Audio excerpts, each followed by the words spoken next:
Bon, il y a un coût, des dispositions ont été déjà prises pour pouvoir compenser ce que les hôpitaux utilisent dans le cadre de cette réduction-là. Et déjà, la première partie de la compensation, à coût d'à peu près 5 milliards, a été injectée pour pouvoir compenser la réduction des 50% là. Et c'est un processus qui se poursuit. Nous connaissons déjà ce que ça coûte à l'État sur 12 mois dans le cadre de cette réduction de 50%. La compensation de la part de l'État intervient chaque 4 mois pour pouvoir éponger ce que l'État devrait mettre en place par rapport à cette réduction de 50%. Nous avons poursuivi la gratuité des soins chez les enfants de 0 à 5 ans. Et en même temps, les femmes enceintes et les femmes qui souffrent de cancer gynécologique. Donc la prise en charge est gratuite, donc il n'y a pas de barrière financière pour pouvoir avoir accès aux soins. Nous avons mis en place ce qu'on appelle l'assurance maladie départementale, qui a été expérimentée dans la région de Dosso, à Gaïa, et qui a donné de très bons résultats. De même aussi, ça a été expérimenté à Tillabéri, à Gothé. Ça donne de bons résultats. Eh bien, nous avons en perspective de... La mise à l'échelle de cette expérience? Oui, pour le moment, nous comptons mettre ça en place au niveau de Zender et Maradi. À l'issue de cette expérimentation, progressivement, nous pouvons voir s'il y a lieu de faire une mise à l'échelle par rapport à cette question. Nous avons eu d'autres stratégies d'accès aux soins à travers l'organisation des campagnes gratuites de consultation et d'opérations de masse dans le cadre de la lutte contre diverses maladies. C'est ça qui nous a permis d'avoir comme résultat 598 personnes ont été opérées de maladies chirurgicales gratuitement au niveau de Madawa, Koni et Télia. 32 250 cas de maladies oculaires ont été consultés et 8 500 ont été opérés de cataracte. 315 personnes ont été opérées d'hydrocèle et il y a eu aussi des opérations de distribution de 15 millions de moustiquaires imprégnés d'insecticides à longue durée d'action.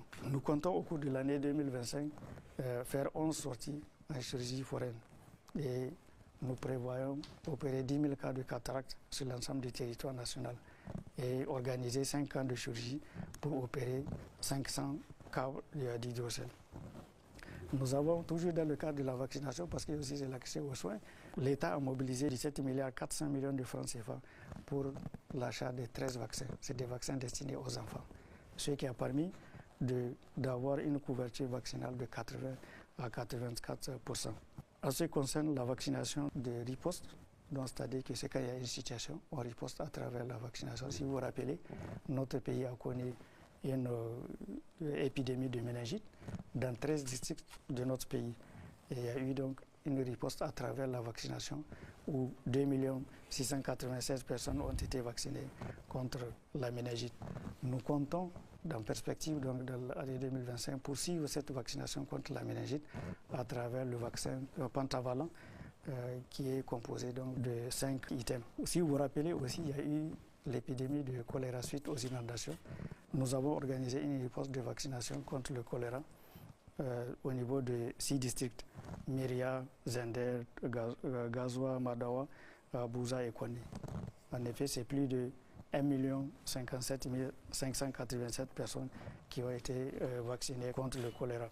Dans le cadre de la vaccination à travers la campagne de masse, nous avons aussi réalisé des vaccinations dont 7,5 millions d'enfants ont été vaccinés et supplémentés par campagne. Nous comptons continuer ces campagnes de vaccination par de masse donc contre la fièvre jaune, mais aussi contre la rougeole. Comme autre accès aux soins, je vais quand même dire un mot sur les soins spécialisés. C'est très important.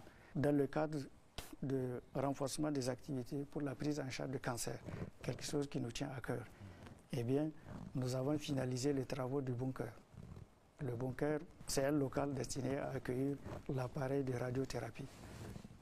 Ce bunker, ça fait des années que le chantier évolue. Et c'est seulement en 2024 que nous avons pu achever ce bunker-là, parce que c'est la seule condition pour avoir l'appareil de la radiothérapie qu'on appelle le LINAC. Et c'est à l'issue donc de la finition de ce bunker-là. Et les ingénieurs de l'AIA sont venus vérifier que le bunker répond bien aux conditions de sécurité. Et c'est à l'issue de ça que l'envoi de la machine a été autorisé. Et si vous vous rappelez, la cérémonie a été même présidée par le chef de l'État. C'était en présence de son excellent le général de brigade Abderrahmane Tchani et le directeur général adjoint de l'Agence internationale de l'énergie atomique. Ça, c'était le 15 octobre 2024, où nous avons acquis cet appareil-là qu'on appelle accélérateur linéaire, le LINAC. C'est pour la première fois ou bien il y avait déjà un autre? C'est la première fois. La première fois. Oui, c'est la première fois. Parce le Niger, dans son système sanitaire, n'a jamais disposé de ce genre de matériel? Non, jamais.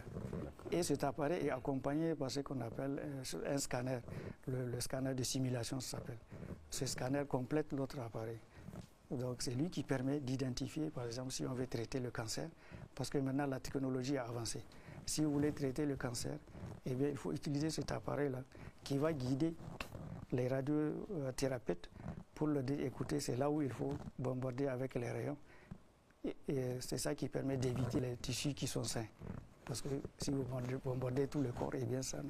Donc cet appareil-là est très important. Donc que les Nigériens soient rassurés. Dès que la radiothérapie va démarrer, eh bien c'est un traitement de précision, de haute qualité, où ça n'a pas d'effet secondaire, ça n'a pas d'incidence sur les autres organes.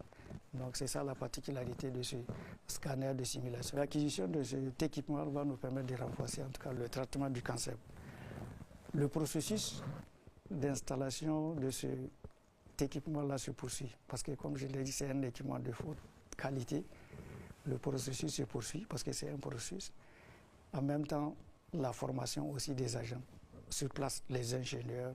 Présentement, il y a un ingénieur indien qui est en train de compléter la formation de nos ingénieurs par rapport. C'est très important, oui, la formation. Oui, il est déjà là. Le processus se poursuit et nous comptons, en tout cas, Inch'Allah, les premiers patients qui peuvent bénéficier de la radiothérapie, Inch'Allah, ça aura lieu en mars 2025. Nous envisageons aussi la création donc, de laboratoire d'immunohistochimie, donc qui est aussi un laboratoire important pour la prise en charge du cancer.